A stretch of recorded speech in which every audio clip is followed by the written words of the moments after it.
I walked through the front door of my childhood home, exhausted from 3 days of debugging code at a client conference in Denver, expecting to hear the familiar jingle of Charlie's collar and feel his golden fur against my legs. Instead, silence greeted me. My heart dropped into my stomach as I called his name, my voice echoing through the empty hallway. Mom appeared from the kitchen drying her hands on a dish towel, wearing that expression she used to have when she broke bad news about canceled family vacations. "We sold it," she said, as casually as discussing the weather. "Your sister's kids needed new phones. You'll get over it." The words hit me like a physical blow. Charlie wasn't an it. He was my best friend, my companion through my recent breakup, my reason for staying at this house temporarily. When I asked where he was, they laughed it off. I didn't. The laughter still rang in my ears 2 hours later, as I sat in my old bedroom staring at the empty dog bed in the corner. Charlie had been sleeping there for 2 months, while I rebuilt my life after Jessica left me. Now, even that small comfort had been ripped away by the people who were supposed to love me most. Mom knocked on my doorframe, still holding that infuriating dish towel. "Bobby, you're 28 years old. It's time you learned that sometimes we have to make tough choices for family." Tough choices. I stood up so fast my desk chair rolled backward. "You sold my dog without asking me, without even telling me you were thinking about it." She shrugged her gray hair, catching the afternoon light streaming through my window. "We needed the money, and Emma's girls have been begging for those new smartphones. Madison and Morgan are starting middle school, and all their friends have them. So you sold Charlie for phone money." The words tasted bitter.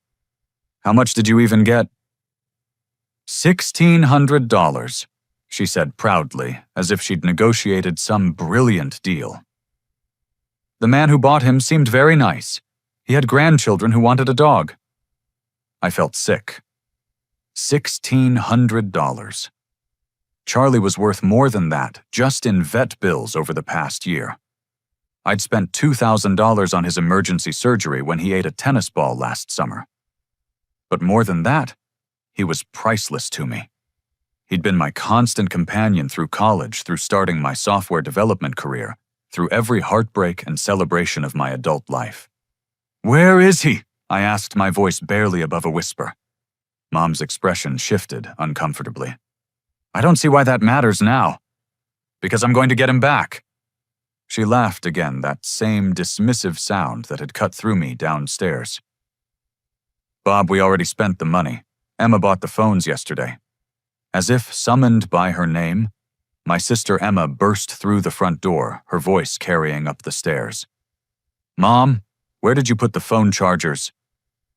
Then, noticing my car in the driveway, she called up louder.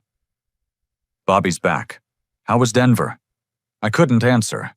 I was too busy pulling up Instagram on my phone, searching for anything that might give me a clue about where Charlie had gone. Emma appeared in my doorway moments later, flanked by her 12-year-old twin daughters Madison and Morgan, both clutching brand-new iPhones in sparkly cases. "Uncle Bobby?" Madison squealed, waving her phone. "Look what Grandma got us!" The sight of those phones made my chest tight. Charlie's life had been traded for 2 rectangles of glass and metal that would be obsolete in 2 years.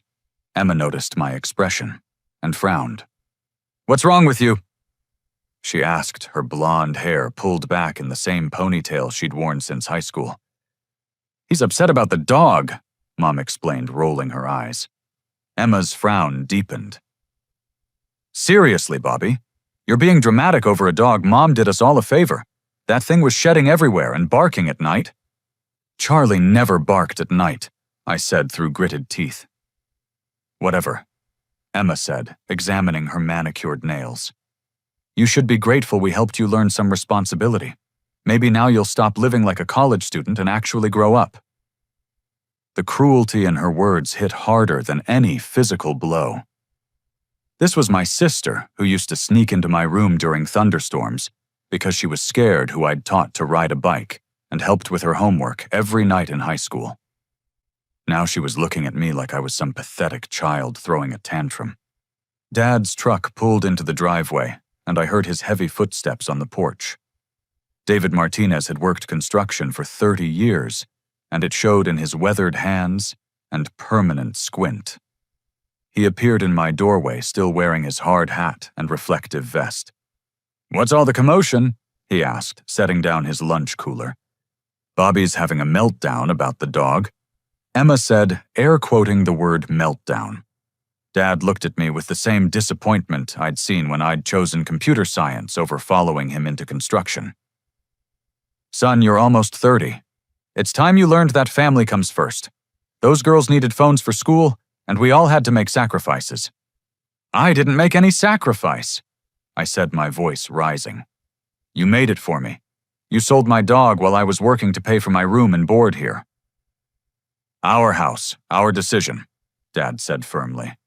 "Maybe this will motivate you to get your own place faster." I stared at these people who shared my DNA, wondering when they'd become strangers. The twins were still playing with their phones, completely oblivious to the devastation their gift had caused. Emma was scrolling through social media, posting pictures of the girls with their new devices. Mom had returned to the kitchen to start dinner, humming, as if nothing had happened. That night, I lay awake searching every local Facebook group, Craigslist listing, and pet adoption site I could find. I posted Charlie's picture in lost pet groups, even though he wasn't technically lost. I called 3 animal shelters describing him in detail. Nobody had seen a golden retriever matching his description. It was past midnight when I found the first clue. A Facebook post in a pet trading group showed a video of a golden retriever that looked exactly like Charlie. The post was from an account belonging to Tyler Hendricks, a 17-year-old whose profile was full of concerning content.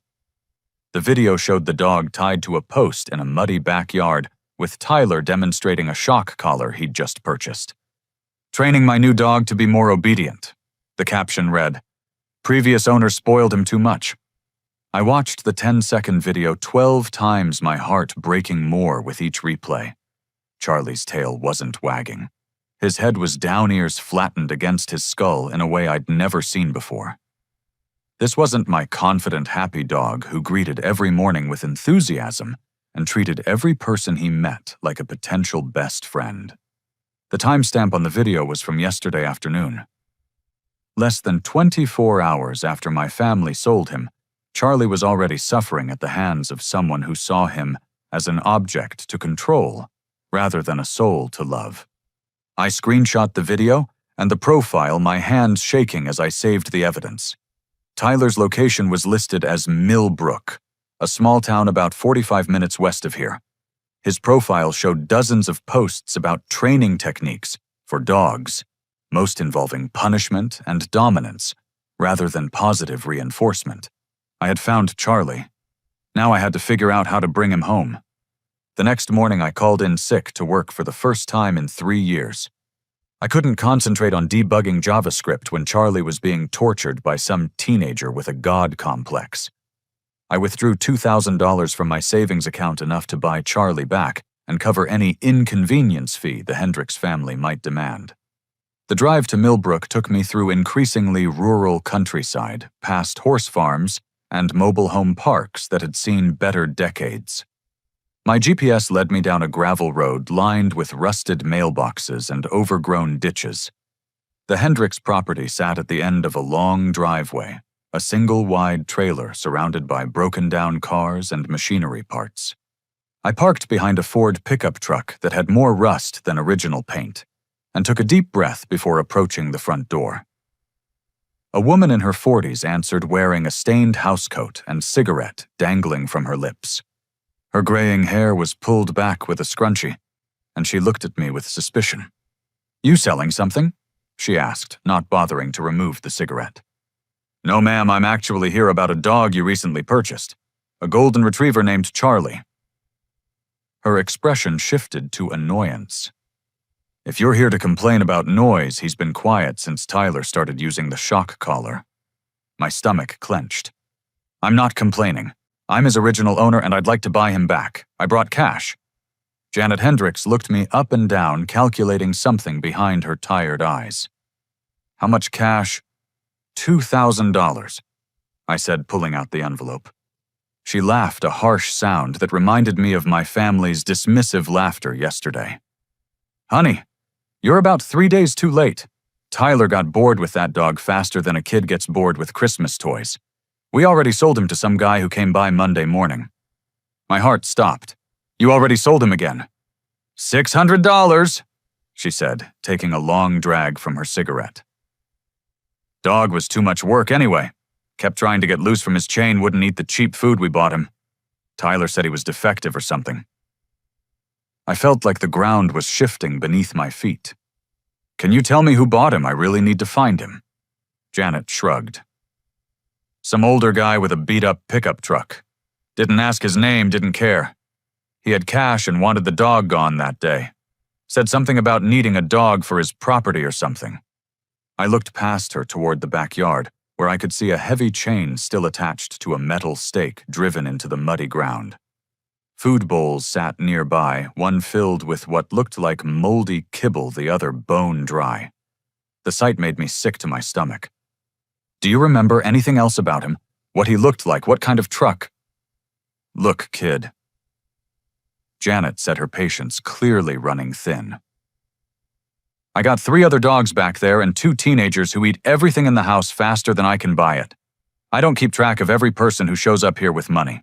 The dog's gone, deal with it. She started to close the door, but I stepped forward. Please, this dog means everything to me. Can you at least tell me what direction he went?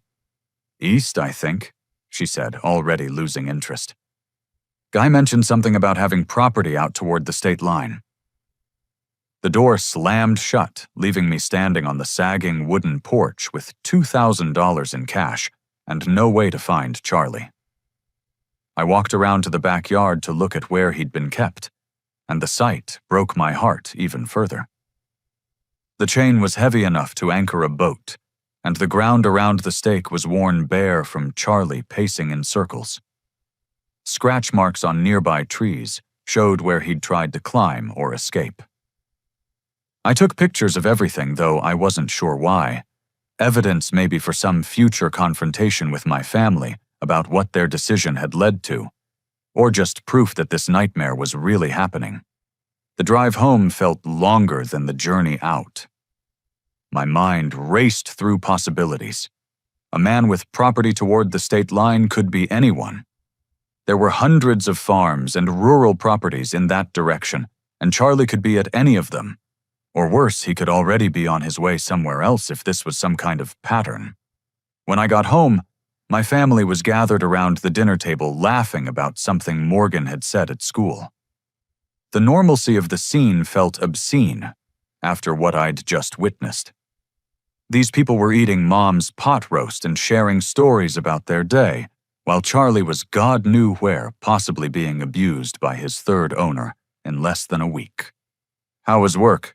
Mom asked without looking up from her plate. I didn't go to work, I said, standing in the kitchen doorway. I went to find Charlie. The laughter stopped. Dad set down his fork and fixed me with a stern look. Bob, you need to let this go. Let it go. I pulled out my phone and showed them Tyler's video. This is what happened to him at the first place. They used shock collars on him and kept him chained in a mud pit. Emma glanced at the video and shrugged. Dogs are resilient. He'll adapt. They already sold him again.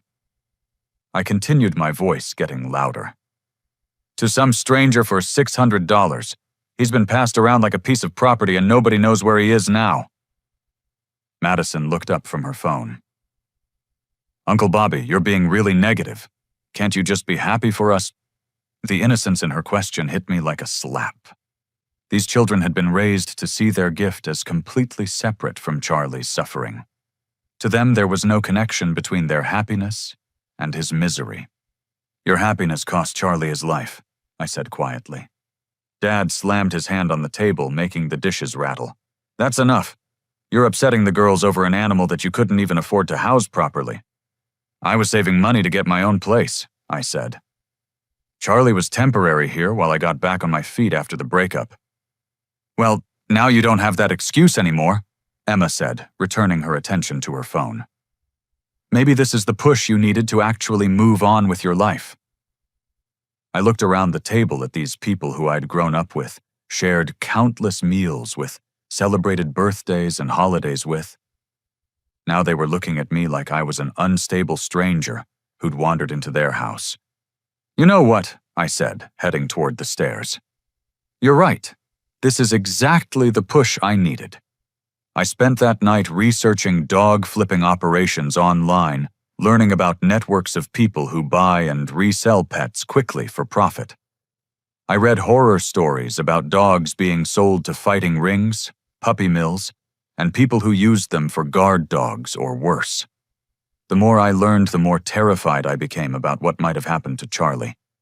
But I also learned that there were ways to track these operations, ways to find patterns and connections that might lead me to my dog. It would take time, patience, and probably some risks I wasn't comfortable thinking about yet. I was going to find Charlie no matter what it took. And when I did, I was never going to let anyone hurt him again. Over the next week, I threw myself into investigating the underground network of dog reselling in our area. I created fake social media profiles to join private groups where people traded and sold animals. What I discovered made my stomach turn. There were dozens of people like Tyler and Janet Hendricks buying dogs from families who needed quick cash and then flipping them to the highest bidder within days. Most buyers didn't ask questions about where the dogs came from or where they were going. It was a shadow economy built on treating animals like disposable commodities. I found 3 other families in neighboring counties who had sold dogs to the same man Janet described. A woman named Carol Phillips had sold her elderly beagle to someone matching his description just 2 weeks ago. She was crying when she told me about it over the phone. He seemed nice enough, she said through tears. Said he had a farm and wanted a companion dog. But something felt off about him, you know. He was too eager, too quick with the cash. Carol gave me the same description Janet had: middle-aged white man beat-up pickup truck, mentioned having property towards the state line. But she added a crucial detail that Janet had missed. He had a bumper sticker, she said. Something about supporting local businesses, and there was a dent in the driver's side door like someone had hit it with a baseball bat.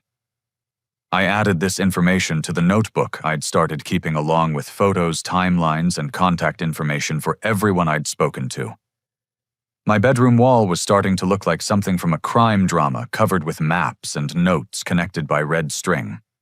The breakthrough came when I met Dr. Patricia Wells at the emergency animal hospital, where I'd taken Charlie for his tennis ball surgery. She was working late on a Friday night, when I stopped by with photos of Charlie and Tyler's video. "I've been a veterinarian for 20 years, she said, her kind eyes hardening as she watched the shock collar video. "And I've seen what happens to dogs when they end up in the wrong hands." She led me to her office and pulled out a file folder marked Suspected Abuse Cases.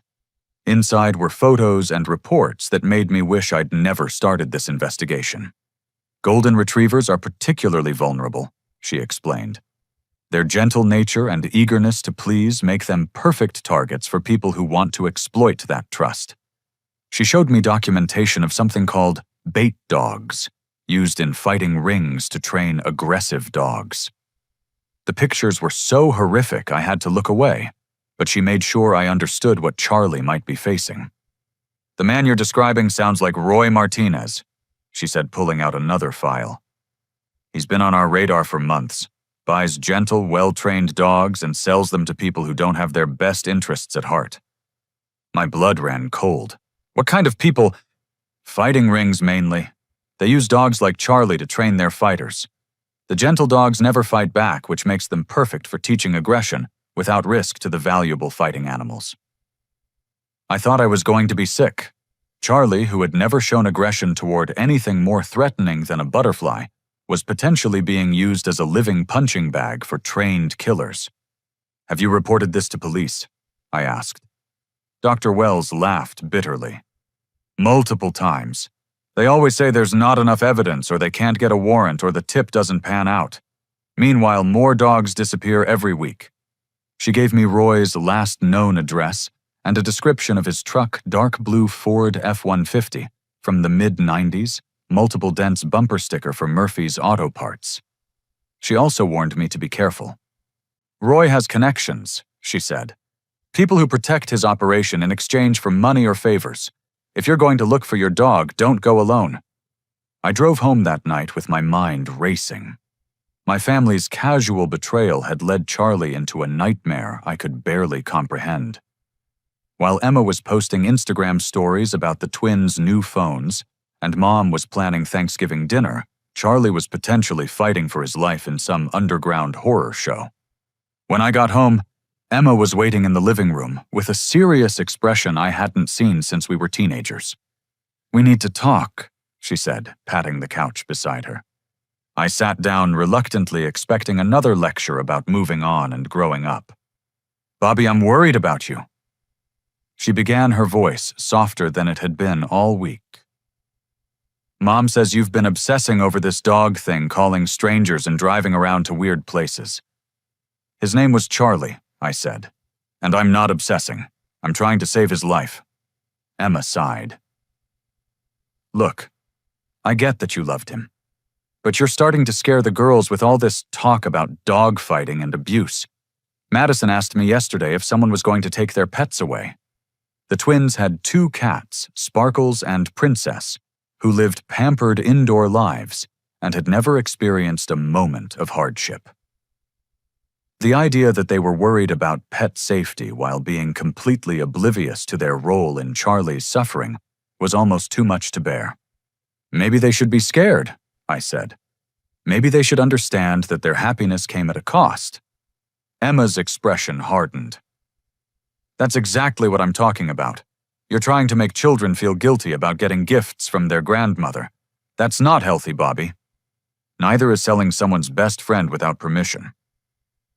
"It wasn't just someone," Emma snapped. "It was Mom's decision about Mom's house. You're a guest here, remember? You lost the right to make demands when you moved back in with your parents at 28.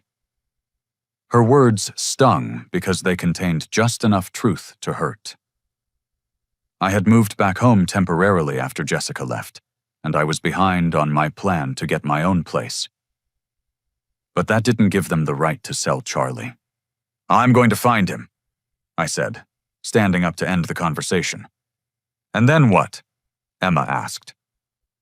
"Let's say you track down this dog. What's your plan? Break into someone's property and steal him back, get yourself arrested, ruin your career over a pet." I didn't have a good answer to that question, which Emma clearly took as confirmation that I was being irrational. "Bobby, you need to talk to someone," she said. "This isn't normal behavior. Healthy people don't throw their lives away over animals." I left the room without responding, but her words followed me upstairs. Was I losing my mind? Was I really planning to risk everything for a dog that my own family considered disposable? I looked at the investigation wall in my bedroom, covered with maps and photos and timelines that would have made sense to a detective, but probably looked insane to anyone else. Maybe Emma was right. Maybe I was spiraling into something unhealthy and obsessive.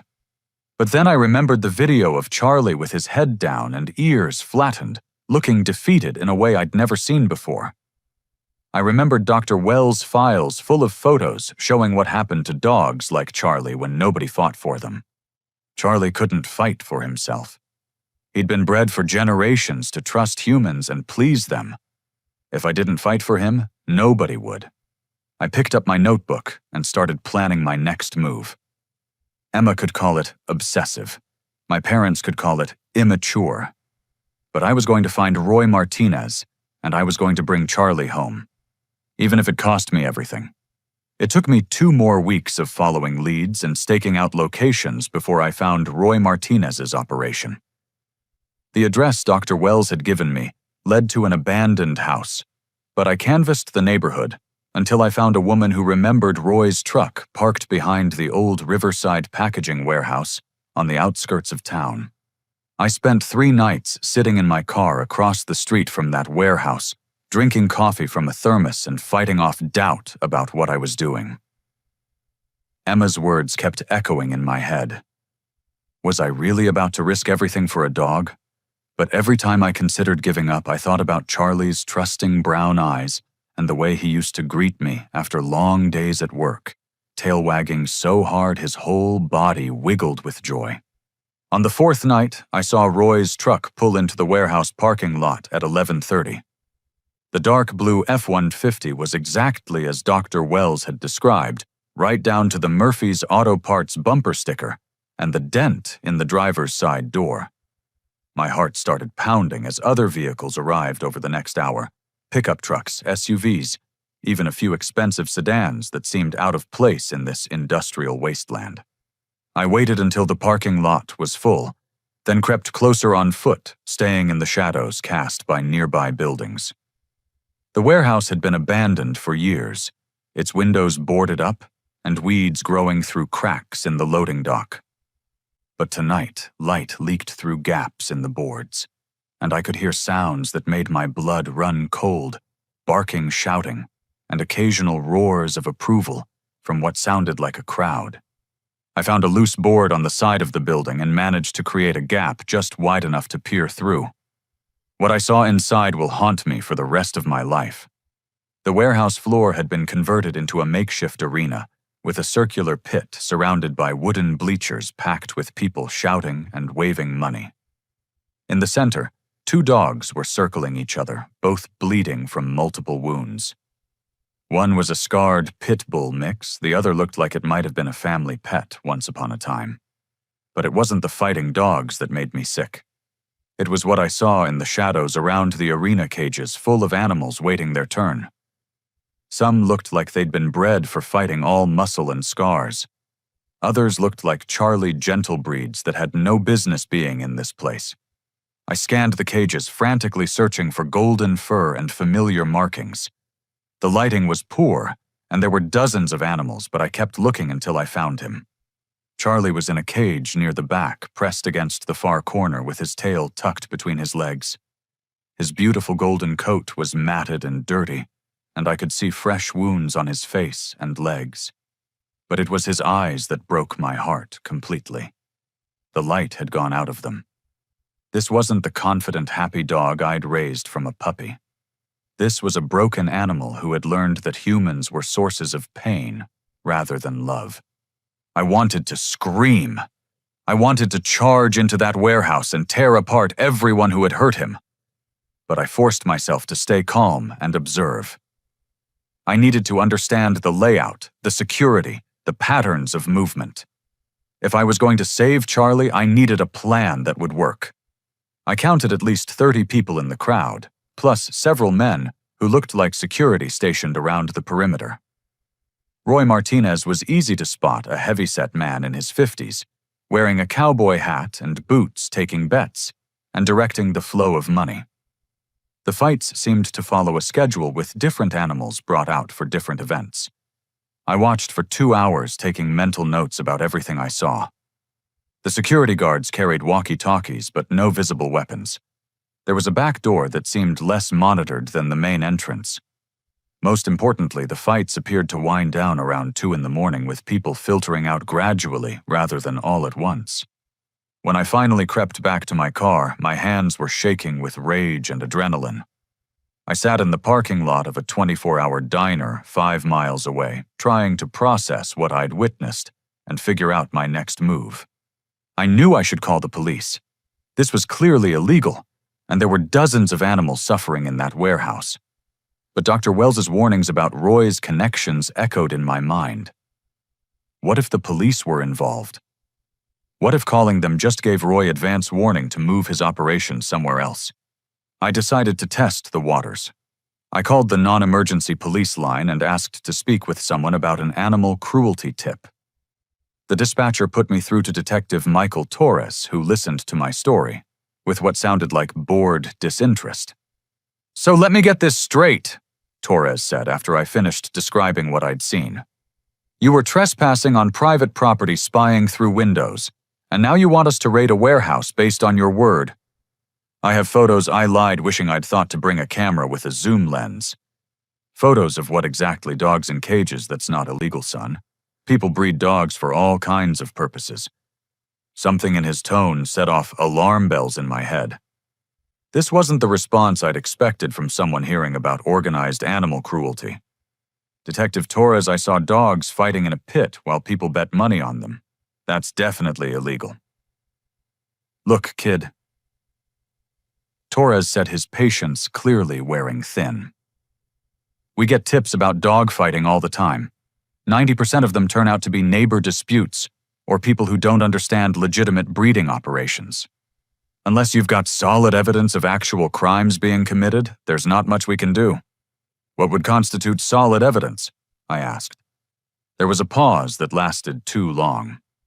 Video footage would help. Multiple witnesses. Physical evidence of gambling or animal abuse that would hold up in court. He was asking for things that would be nearly impossible for a civilian to obtain safely. It felt like he was trying to discourage me from pursuing this further.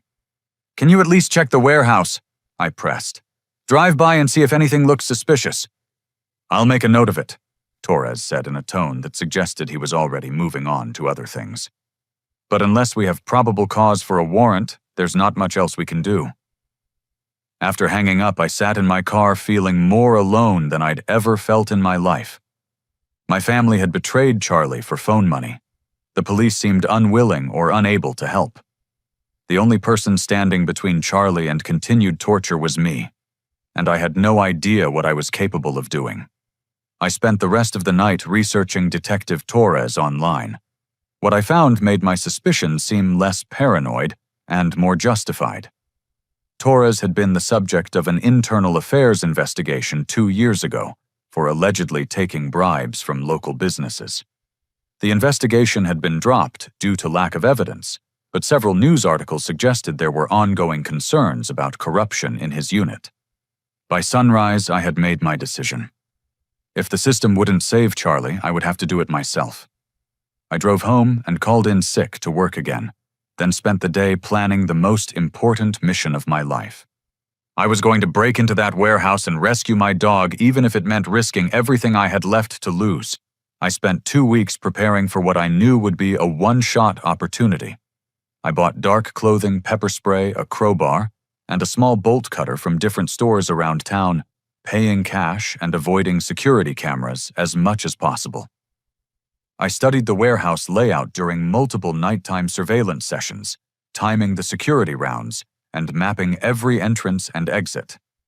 The hardest part was maintaining normal behavior at home, while my family continued their willful ignorance about what their decision had set in motion. Emma posted daily Instagram stories about the twins' activities with their new phones. Mom hummed while cooking dinner. Dad watched football and complained about his back. Their casual normalcy felt obscene when I knew Charlie was suffering less than 20 miles away. You've been working late a lot, Mom mentioned one evening as I headed out for another surveillance session. Big project deadline. I said, which wasn't entirely a lie. This was the biggest project of my life. The night I chose for the rescue was moonless and rainy, providing extra cover for what I was about to attempt. I parked 8 blocks away and walked to the warehouse carrying my supplies in a black backpack. My heart was pounding so hard, I worried the security guards would hear it from across the parking lot. I waited until 2:30 in the morning when the fights had ended, and most of the crowd had dispersed. Only Roy's truck and 2 other vehicles remained in the parking lot. I'd observed this pattern before. Roy usually stayed late to count money and secure the animals for the next event. The back door had a simple padlock that my bolt cutters handled easily. I slipped inside and immediately had to cover my nose against the overwhelming smell of blood waste and fear. The arena was dark now, but emergency lighting provided enough illumination to navigate between the rows of cages. Most of the animals were sleeping exhausted from stress and trauma. A few watched me with suspicious eyes as I crept past their prisons. I felt guilty leaving them behind, but I knew I could only manage one rescue tonight, and Charlie had to be my priority. I found him in the same cage where I'd seen him before, curled up in the corner with his back to the world. When I whispered his name, his ears twitched, but he didn't turn around. I whispered it again, softer, and finally he lifted his head to look at me. For a moment, I wasn't sure he recognized me. His eyes were dull, and there was no sign of the joyful recognition I'd always taken for granted. But then his tail gave the faintest wag, and I knew he remembered me, despite everything he'd been through. "It's okay, boy," I whispered as I worked on the cage lock. "I'm getting you out of here." The lock was more complex than the door had been, requiring careful manipulation with my crowbar to avoid making noise. Charlie watched me work, occasionally, whimpering softly. I could see more clearly now how much weight he'd lost, how his coat had lost its shine, how his spirit had been systematically broken by weeks of cruelty. When the cage finally opened, Charlie didn't rush out. He had to be coaxed, moving slowly, and keeping his head low as if expecting punishment. I slipped a leash around his neck and led him toward the back door, both of us moving as quietly as possible across the concrete floor. We were halfway to the exit when I heard voices from the front of the building. Roy's distinctive laugh echoed through the warehouse, followed by conversation I couldn't quite make out. I froze, holding Charlie close, praying they wouldn't decide to check on the animals before leaving. The voices got closer, and I heard footsteps moving in our direction. I looked around desperately for somewhere to hide, but the warehouse was mostly open space with nowhere to conceal a man and a dog. I made a split-second decision to continue toward the back door, hoping we could slip out before anyone noticed. We were 10 feet from freedom when Roy's voice boomed across the warehouse. Well, what do we have here?" I turned to see Roy Martinez standing 30 feet away, flanked by 2 younger men who looked like they spent their free time at the gym. Roy was holding a flashlight that illuminated Charlie and me in a harsh circle of light. "You picked the wrong night for a rescue mission, hero," Roy said, walking closer. "That's a valuable piece of inventory you're trying to steal." "This is my dog," I said, surprised by how steady my voice sounded. "He was stolen and sold to you illegally." Roy laughed. "I paid good money for that animal fair and square. Got the bill of sale right here in my office." He patted his shirt pocket. "What you're doing right now is breaking and entering and theft. That's felony territory, son." One of his companions stepped forward. "Want me to call the cops, Roy?" "Not yet," Roy said, still moving closer. "First, I want to know how long this boy's been watching us. Seems like he knows too much about our operation for this to be a coincidence." My mind raced through possible responses, but the truth was, I was trapped. Charlie pressed against my legs, sensing the danger even in his traumatized state. I could smell Roy's cologne mixed with cigarette smoke as he stopped just a few feet away. "Here's what's going to happen," Roy continued. "You're going to put that dog back in his cage, and then we're going to have a conversation about what kind of compensation you owe me for the damage to my property." He gestured toward the broken lock on the back door and Charlie's opened cage. "Breaking and entering destruction of property, attempted theft. That's going to cost you one way or another." I knew I should be terrified, but instead I felt a strange calm settling over me. I'd found Charlie, and I wasn't leaving without him, no matter what it cost me. "I'm not putting him back," I said. Roy's expression darkened. "I don't think you understand the situation you're in, boy." "I understand it perfectly," I said. "You're running an illegal fighting operation that tortures animals for entertainment. You bought my dog from people who had no right to sell him, and now you're threatening me to try to keep your crimes hidden." Roy's face went red. "You don't know who you're messing with." That's when I heard the most shocking thing of all, my father's voice coming from the shadows near Roy's office. "Roy, what's going on out here? I heard shouting." Dad stepped into the light wearing the same work clothes he'd had on at dinner, looking completely comfortable in this place of horrors. When he saw me standing there with Charlie, his expression went from confusion to anger to what looked like fear. "Bobby, what the hell are you doing here?" My world tilted on its axis. "Dad, what are you?" "This your kid, Dave?" Roy asked, and I heard the familiarity in his voice. These weren't strangers meeting for the first time. They knew each other well. Dad's face went pale as he realized what I'd discovered. "Bob, you need to leave right now. You're part of this—" I said, the pieces falling into place in my mind. "You've been funding this operation." Dad looked around frantically as if searching for an escape route that didn't exist. "It's not what you think. What I think is that you helped sell Charlie to people you knew would torture him," I said, my voice getting louder. "What I think is that my own father is involved in this nightmare." Roy was watching our family drama with amusement, clearly enjoying the show. "Well, this complicates things, doesn't it, Dave?" Dad stepped forward, his hands raised as if trying to calm a dangerous animal. "Bobby, listen to me. This is bigger than you understand. You can't just walk in here and disrupt everything." "Everything?" I laughed, but there was no humor in it. "You mean your investment in animal torture?" "It's not torture," Dad said desperately. "It's sport. It's tradition. People have been doing this for hundreds of years." I looked at Charlie cowering against my legs with wounds covering his gentle face, and then back at my father. "This is what you call sport." "That dog was never going to be a fighter anyway," Roy interjected. "He's too soft. We mostly use him for training the real champions." "Training them to do what?" I asked, though I already knew the answer. "To kill," Roy said simply. "Your little golden boy here helps teach our fighters how to go for the throat, quickly and efficiently." I felt something break inside me at those words. Not just my heart, but something deeper. Some fundamental belief in the goodness of the people who were supposed to love and protect me. "You knew," I said to Dad. "When Mom sold Charlie, you knew exactly where he was going." Dad couldn't meet my eyes. "I thought maybe it would teach you some responsibility. Help you grow up." "By torturing my best friend, it's just a dog, Bobby."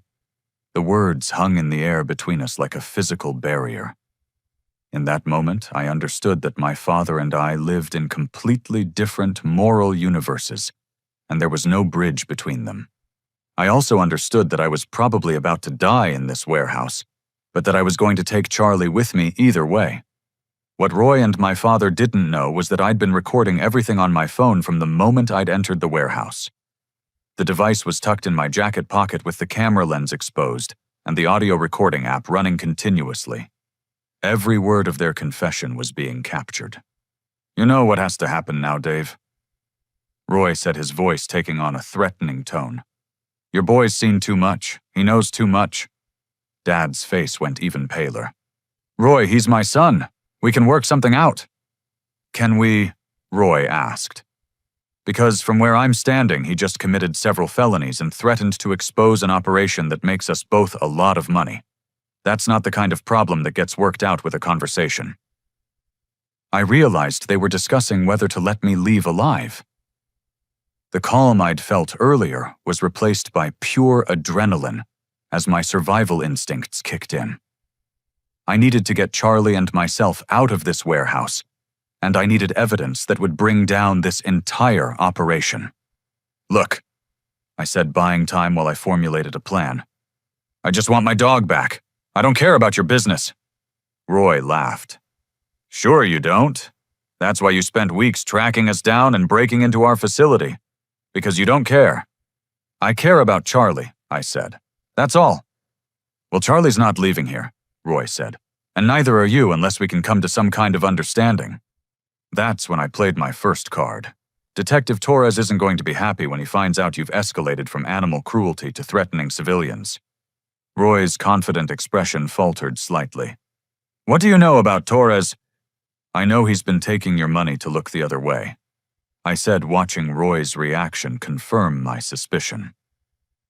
"I also know that makes him an accessory to everything that happens in this warehouse." Dad stepped forward. "Bobby, stop talking. You're making this worse." "Worse for who?" I asked. "For you, for your business partner here, or for the dozens of animals being tortured in this place?"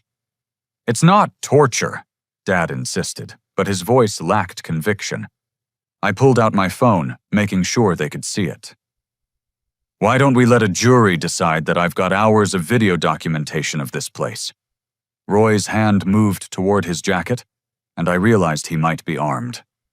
But before he could draw whatever he was reaching for, I played my second card. The recordings are already uploaded. I lied smoothly. Automatic cloud backup. If anything happens to me, they go directly to the FBI. It was a complete bluff, but Roy didn't know that.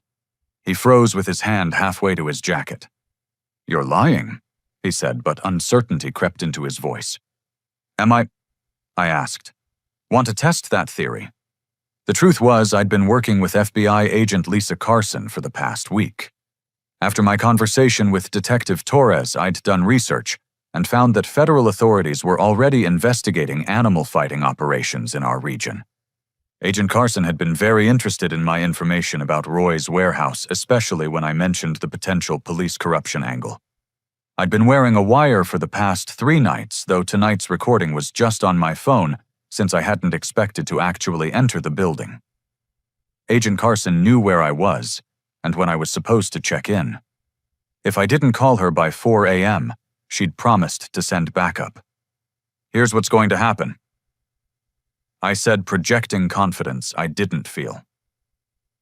Charlie and I are walking out of here. In exchange, I'll give you a 10-minute head start before the authorities arrive. 10 minutes, Roy snarled. You think 10 minutes is enough time to shut down an operation this size? It's enough time to disappear if you're smart, I said. Which you'd better be, because the alternative is spending the next 20 years in federal prison. Dad was looking back and forth between Roy and me like he was watching a tennis match. Bobby, please. Think about what you're doing. Think about the family. I am thinking about family, I said.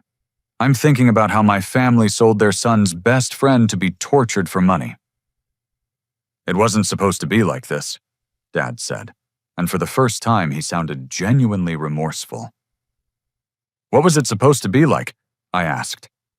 Roy said he needed gentle dogs for breeding programs. He said Charlie would live on a nice farm with other dogs. Even Roy looked disgusted by Dad's naivety. Jesus, Dave, you really believed that? The look on Dad's face told me that some part of him had always known the truth, but had chosen to believe the comfortable lie. The guilt and shame in his expression were almost enough to make me feel sorry for him. Almost. 10 minutes. I repeated, taking a step towards the door with Charlie. Roy's companions moved to block our path, but Roy held up a hand to stop them. Let them go. Roy, one of the men, questioned. Let them go. Roy repeated, his voice tired. It's over anyway. Too many people know about this place now. I walked slowly towards the exit, expecting someone to stop us at any moment. Charlie stayed pressed against my legs, still too traumatized to show any sign of relief or joy. When we reached the door, I turned back one last time. Dad, I said, when the FBI comes to arrest you, remember that you chose this. He didn't respond, just stood there looking broken and defeated in the harsh warehouse lighting. Charlie and I walked out into the rainy night, both of us shaking from adrenaline and shock. I called Agent Carson from my car and told her it was time to move. Then I drove straight to Dr. Wells' emergency clinic, where she was waiting to examine Charlie and document his injuries as evidence.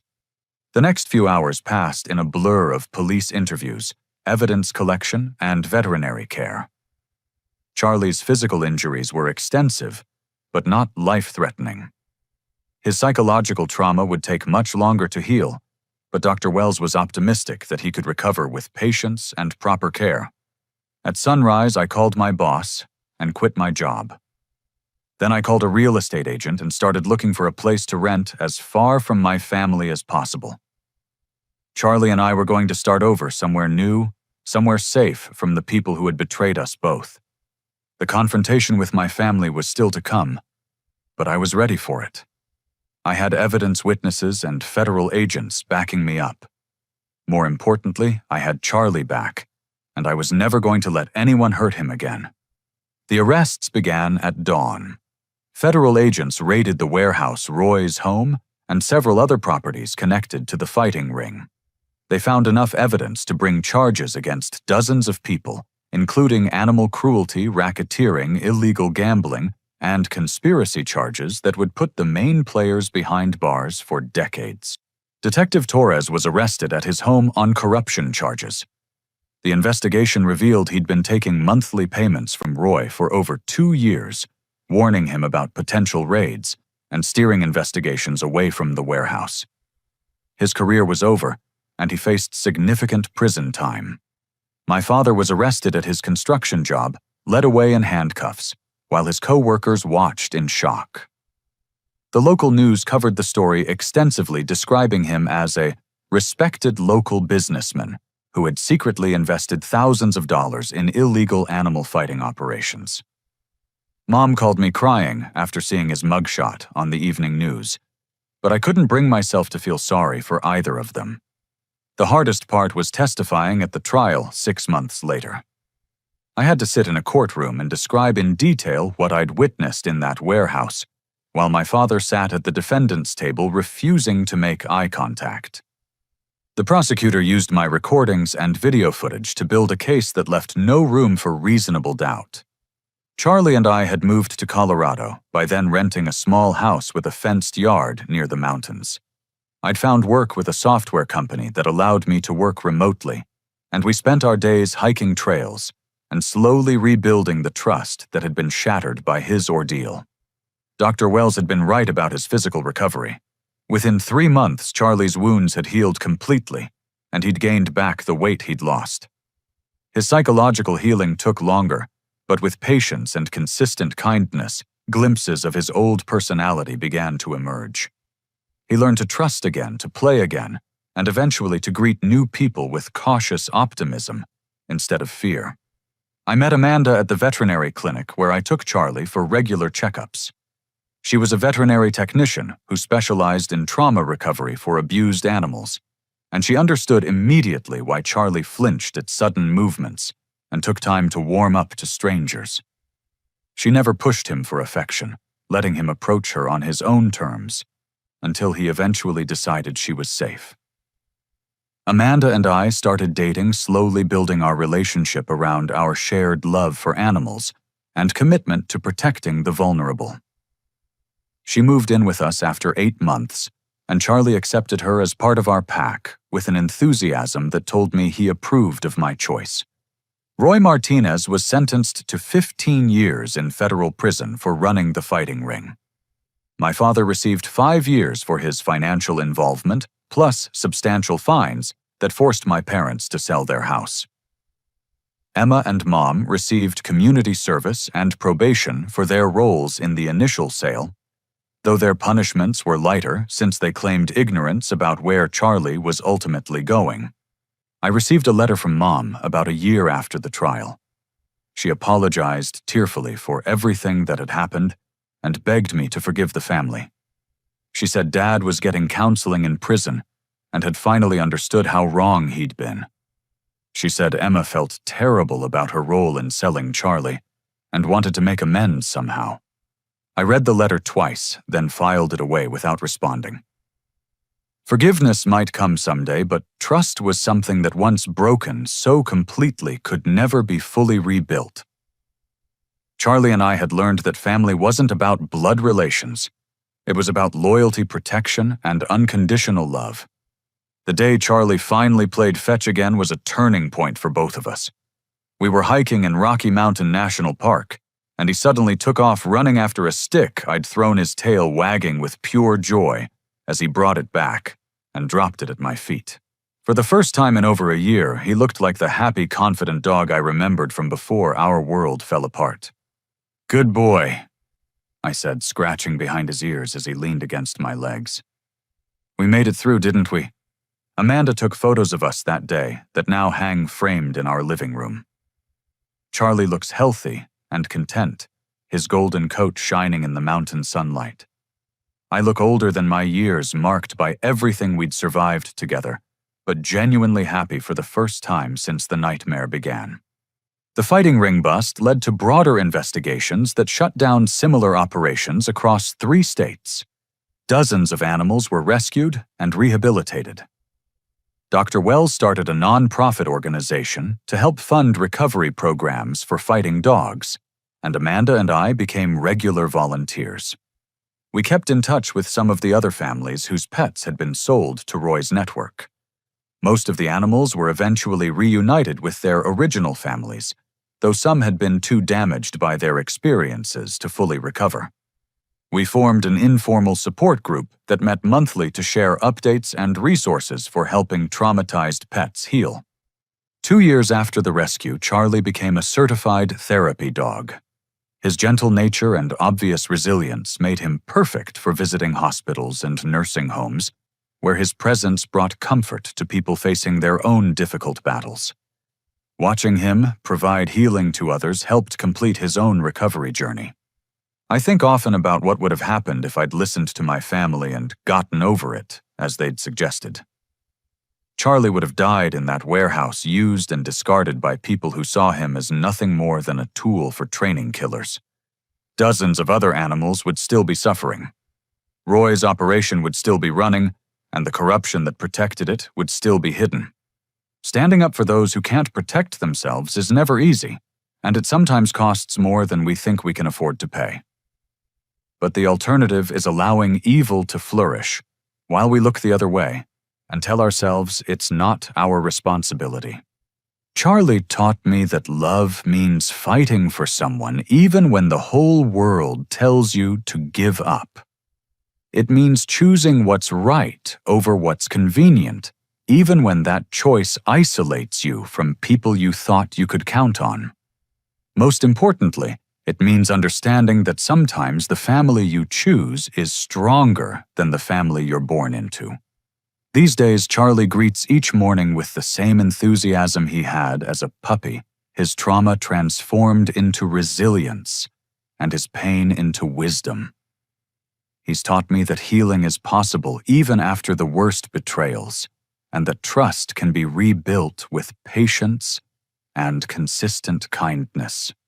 We've created a life filled with mountain hikes, cozy evenings by the fireplace, and the kind of peaceful happiness that can only come after surviving something you weren't sure you'd get through. Charlie has everything he needs: a warm bed, regular meals, medical care when he needs it, and humans who would rather die than let anyone hurt him again. Sometimes I wonder if my family ever thinks about what they lost when they chose $1,600 over loyalty and love. But mostly I'm just grateful that their betrayal led us to discover how strong we really were, and how beautiful life could be when built on a foundation of genuine care and protection. Charlie's story became a reminder that justice is possible, that the vulnerable can be protected, and that sometimes one person's refusal to accept cruelty can change everything. He showed me that fighting for love is always worth the cost, no matter how high that cost might seem at the time. What about you? Have you ever had to choose between family loyalty and doing what you knew was right? Have you ever had to fight for someone who couldn't fight for themselves? I'd love to hear your thoughts in the comments below.